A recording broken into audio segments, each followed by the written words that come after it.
Này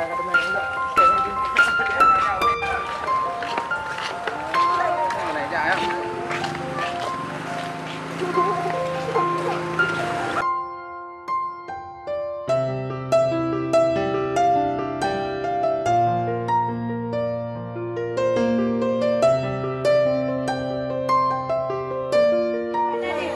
Orang depan pakai apa? Kan boleh kan?